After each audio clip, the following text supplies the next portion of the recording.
Shalom la famille, j'espère que vous allez bien. Moi je vais très bien par la grâce de Dieu. Je m'appelle Fils pour ceux qui ne le savent pas. Et ce soir, j'aimerais juste partager avec vous un petit conseil. J'étais en train de méditer Ézéchiel 5 et il y a quelque chose qui a frappé mon attention et j'ai vraiment envie de partager cela avec vous.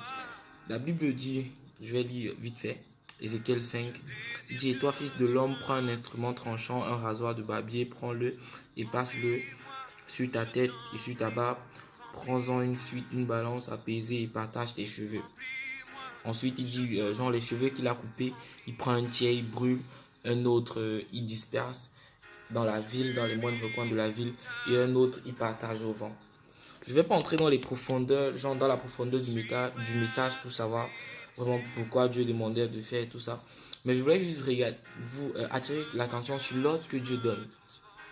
Dieu demande à un homme de couper ses barbes, de partager et tout ça. Imagine aujourd'hui, je ne sais pas trop pour quelle raison, mais Dieu te demande, peut-être si tu es un homme ou bien si tu es une femme, genre de te raser et de partager ça, genre de jeter et tout. Si tu es mon frère que tu me dis que fils, Dieu m'a demandé de faire ça, je te dis gars, est-ce que tu as bien pris? Est-ce que Dieu peut demander genre les barbes de partager? C'est vraiment hors du commun, ça semble fou, ça semble vraiment irraisonnable. C'est pas normal que quelqu'un te demande genre les barbes et tout. Mais je sais pas, c'est pour juste te dire que quand Dieu te demande de faire quelque chose, même si la chose semble folle, même si tu ne comprends pas en fait, si tu dès le départ, tu ne comprends pas Dieu pourquoi te demande de faire ça, fais.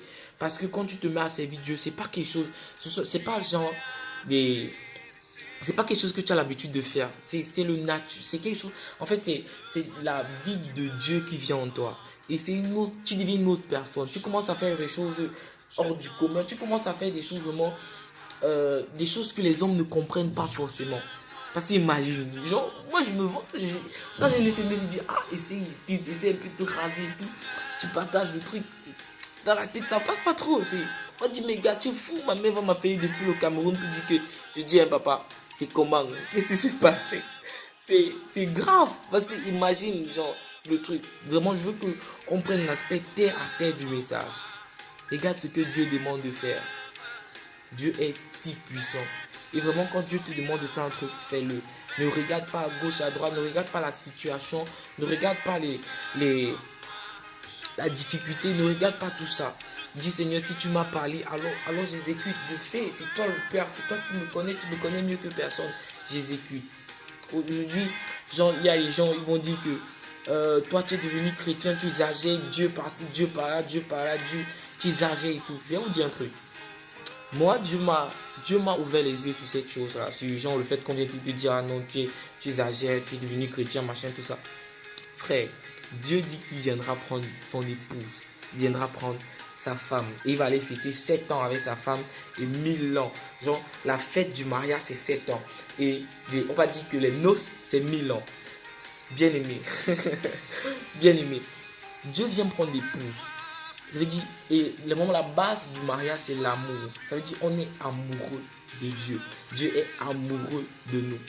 Imagine, moi, en fait, moi, dans mon cas, quand j'étais amoureux, genre amoureux d'une fille, la dernière fois que j'étais vraiment amoureux, que j'étais amoureux d'une fille, frère, je dormais pas, j'étais mon téléphone, chaque jour, il fallait écrire, bébé, t'as bien dormi, tu t'es réveillé, je réalisais les conversations, même 15 fois, j'étais toujours là, est-ce qu'elle va bien, est-ce qu'elle a mangé, est-ce qu'elle a dormi, est-ce que, j'étais vraiment fou. Mais maintenant qu'on on est là avec Dieu, c'est une relation d'amour, donc on doit être ivre du Seigneur, c'est tout naturel qu'on parle de Dieu à chaque moment, c'est naturel, c'est notre Père, c'est notre mari, c'est notre mari. Genre, quand tu te lèves le matin, tu dis, ah bonjour Saint-Esprit.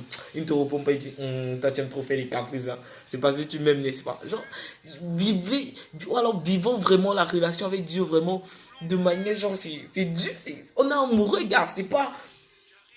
On ne force pas le truc, c'est naturel, ça vient comme ça quand tu tombes amoureux. On t'a pas forcé pour te dire que la fille là, ou bien le gars là, c'est venu tout naturel. C'est un sentiment qui vient tout naturellement. Et Dieu, il nous a aimés. Il est venu, il nous a dotés par le sang qu'il a versé à la croix. Et il a promis de revenir nous prendre. Il est parti construire notre maison. Nous allons rester avec lui vraiment.